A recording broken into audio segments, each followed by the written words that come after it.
Welcome to Talk with Tara. I'm your host, bringing you unfiltered conversations on life, love, and everything in between. Hit that follow button so you're always in the loop. And now let's get started. Hi, ladies. I was walking with my friend the other day and she was saying, can you please come up with another intro? I'm kind of sick of your music. And I was like, no, it is not easy to do this. I'm not going to come up with a new intro. Maybe next year I will, though. So if you're tired of hearing my little 70s funk music, just drop me a DM and let me know. Let's vote on it. Anyway, one of the things I ask you is to please subscribe to my show. Please review and rate it. It means so much to me, and that's the only way that it helps the show grow and have other listeners and people find my show. So this is a labor of love, and I need your support to keep it going. You can follow me at Talk with Tara Podcast on Instagram, and I have a new Substack. I am writing a book. I am writing a very juicy fiction book. So check out my Substack and read my first few chapters. Tell me what you think. And I just don't know if you know this, but I went to film school and I got an MFA in screenwriting, and I optioned screenplay, and writing is kind of my jam. It's something I set aside. I lived in LA for a while, and I went through that whole Me Too movement stuff in a weird, my teacher at my school was creepy and was sexually harassing me, wouldn't pass me unless I hooked up with him. And I didn't hook up with him, and I almost failed. Anyway, long stories about my time in LA.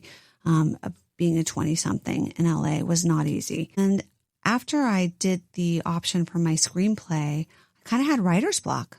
I got blocked coming back. LA was pretty traumatic for me, and it's a place that I really did not enjoy living. And I put my writing in the back burner, and writing used to be my passion. So I have started writing again, and let me know what you think. Today we're going to be doing something that we've done before, and that is we are going to do the Dear Tara segment. I have 5 questions that you have asked me, and I'm going to answer them the best I can based on my experience.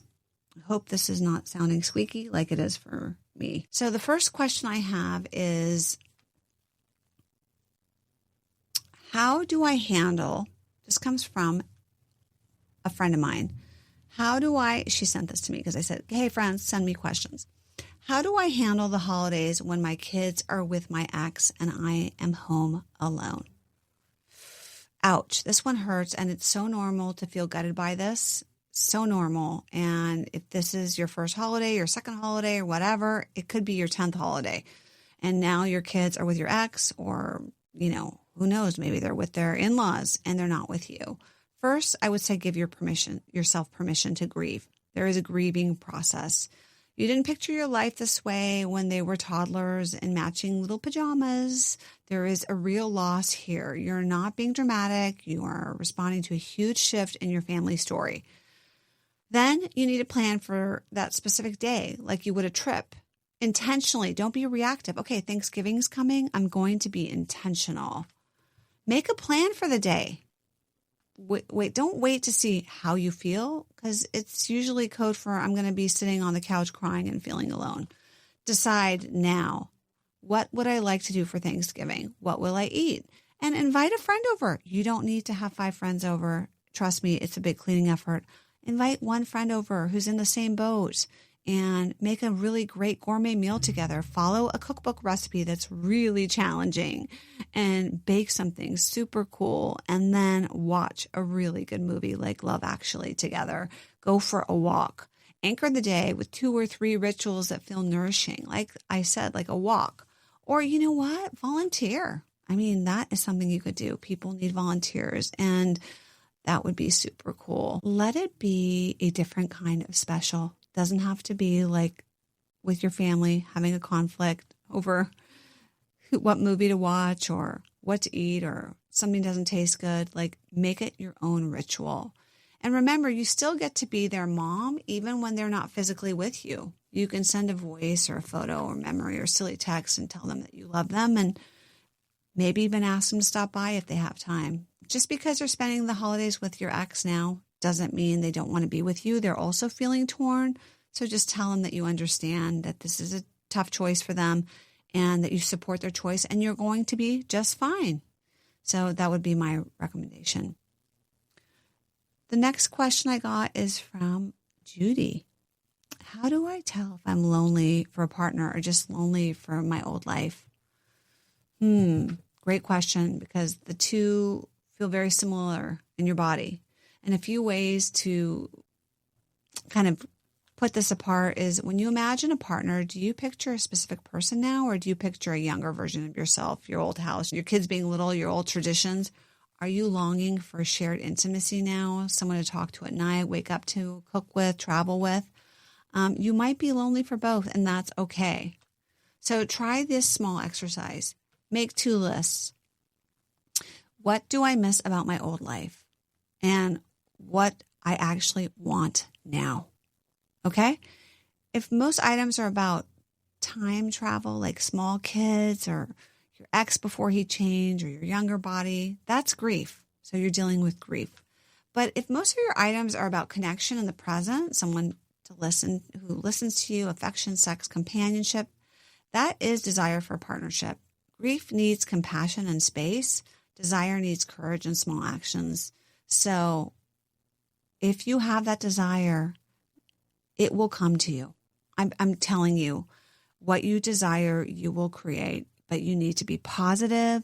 You need to take action. You need to be out there. You need to be meeting people. You need to be having fun. You need to be going to the gym. You need to be going on walks. You need to be going out with your friends for dinner. You need to be social.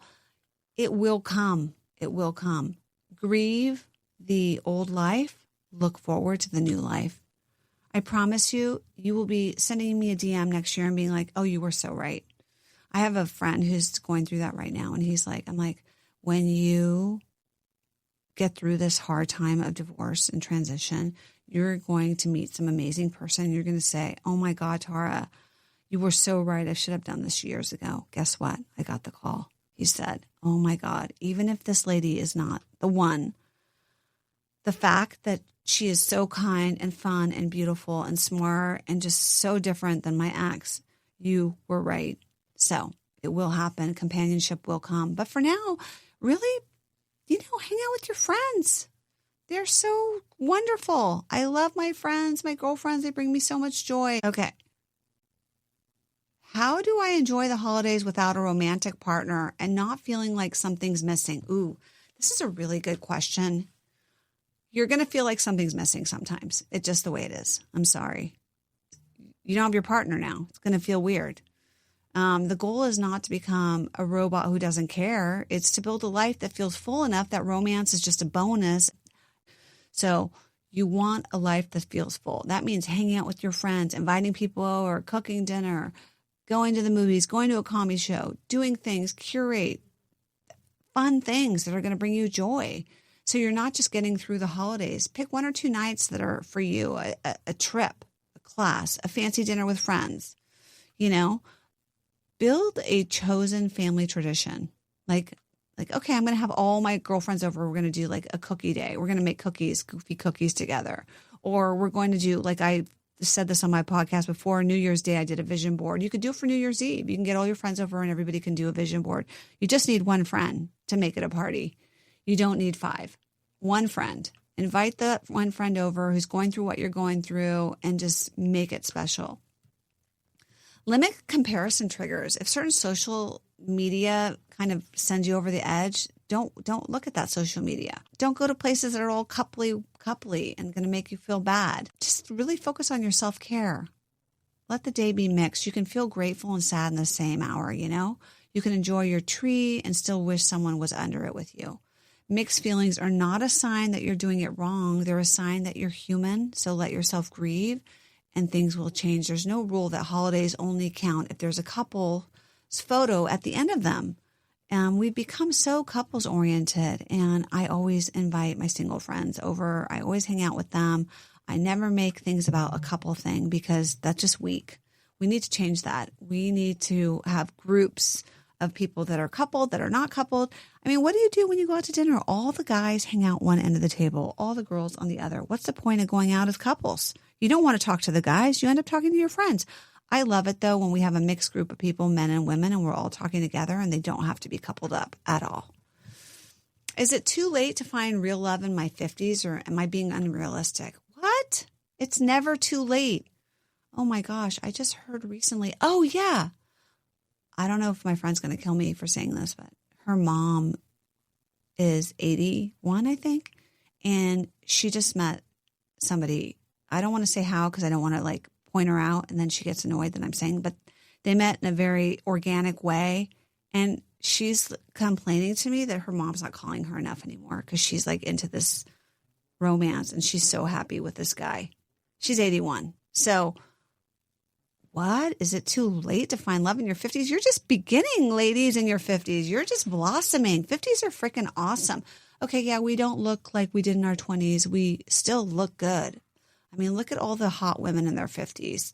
I mean, that lady who's married to Bezos, Laura, whatever her name is, Bezos, she is Lauren. I think it's Lauren. She's gorgeous. Okay, maybe she's a little bit, people say she's a little bit overdone or whatever, but still, she's 53. Jeff Bezos found her beautiful. He's a billionaire. So, yes, it's not too late. No, I mean, it's not too late to find love in your 50s. You're not being unrealistic. In your 20s, love was often about potential. In your 50s, it's about compatibility, character, kindness. And you're not damaged goods just because you're a woman in her 50s out of a marriage. You are freaking awesome experience. You know how to have a relationship. You know how to raise kids if that's what you've chosen to do, which is the ultimate, gift of giving. You know what does work, what doesn't work. You can tolerate things. You have wisdom. This is a great time in your life. Love in midlife is really special. And you're in your sexual prime, I'm telling you. You are in your sexual prime at 50s, ladies. If you are going through menopause, get your HRT and get your vibrator and really enjoy your sexual prime. This is the best time of your life. I'm telling you. Anyway, I'm getting toward the end of my questions, and this is number 5, the last question. Why do I feel even lonelier after a party or a date than I did before? That's really interesting. I don't know why. Sometimes being around the wrong people can make you feel really lonely, and you're like, oh, I could have been home reading a book in my bed, or I could have been watching the morning show. Oh my God, by the way, this season of the morning show is so amazing. So you could be having that feeling like, what the hell? Why did I go on that date? It was so awful. The guy could have been like a nice guy, but just like it makes you feel even worse. So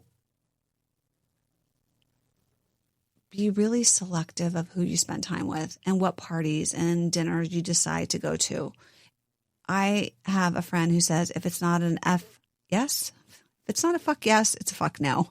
So if it is something that you're not 100% sure about, don't do it. On a flat date, sometimes you miss an ex even more. So avoid dates where you think you're going to be even. I would really wait to get over someone before you start dating, because when you start dating, you start comparing. And then if you're with a guy who's even like worse than the guy you were with, you start to miss that guy that you used to be with. So better to just learn how to love your own company for a while. Loneliness after social things is not a sign you should never go out again or that something's wrong with you. It's a sign you're craving real connection. And that person's just not in the room, but they'll show up. So I just hope that some of these questions are things that you're thinking of, and I hope the answers helped you. They're only my opinion, and you may not agree with my opinion, and that's okay. And if you don't, send me a DM and tell me why you don't agree with my opinion. Somebody the other day that I used to know wrote, I shared my opinion. She wrote, WTF. Hey, that's her opinion. She doesn't agree with me. She thinks whatever I said was WTF.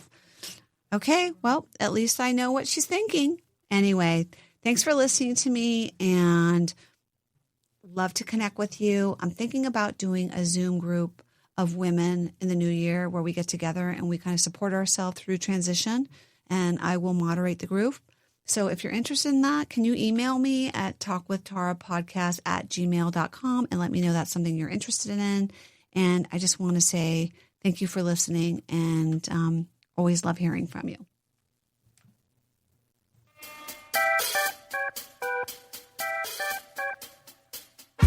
Thanks for listening to Talk with Tara. If you loved today's episode, please follow the show and share it with a friend. Stay tuned. There's so much more to talk about. See you next time.